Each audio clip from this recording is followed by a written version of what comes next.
আজ তোমাদের জন্য নিয়ে চলে এসেছি একটি দুর্দান্ত স্বাদের কচুর রেসিপি।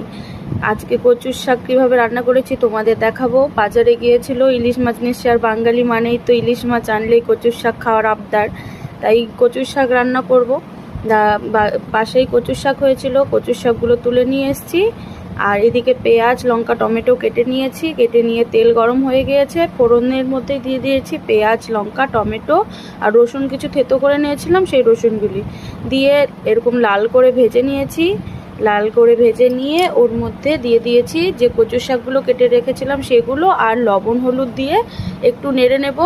তো আমি নেড়ে নিতে পারিনি যেহেতু অনেকগুলো হয়ে গিয়েছিল, তাই ঢাকা দিয়ে দিয়েছি। তোমরা অবশ্যই নেড়ে নেবে, নাহলে পুড়ে যাবে নিচে। আর নেড়ে নিয়ে ব্যাস একটু কষিয়ে নেব। অনেকক্ষণই কষাতে হয়, যতক্ষণ না জল শুকাবে। ওর মধ্যে আর কিচ্ছু দেব না, কন্টিনিউ কষাবো।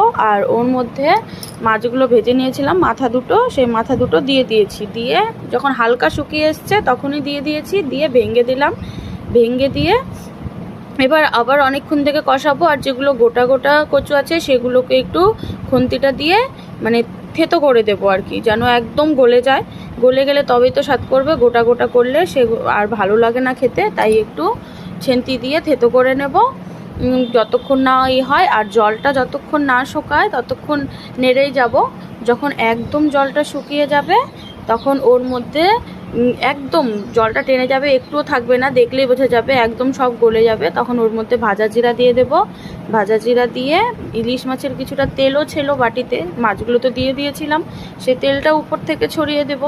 একবার মানে দারুণ টেস্টি হয় খেতে, একবার খেয়ে দেখো কেমন হয়। সবাইকে বলছি, জানি না কে এইভাবে রান্না করো, আমার শ্বশুরবাড়িতে এইভাবেই রান্না করে, বাবার বাড়িতে অন্যরকম রান্না করে, টেস্টি হয় খুবই, তাই তোমাদের সাথে শেয়ার করলাম। সবাই অবশ্যই রান্না করিও আর খেয়ে দেখিও। খেয়ে তো বলছিল খুব স্বাদ হয়েছে, তোমাদের তা দিতে পারলাম না, তো অবশ্যই রান্না করিও। সবাইকে টাটা, বাই বাই।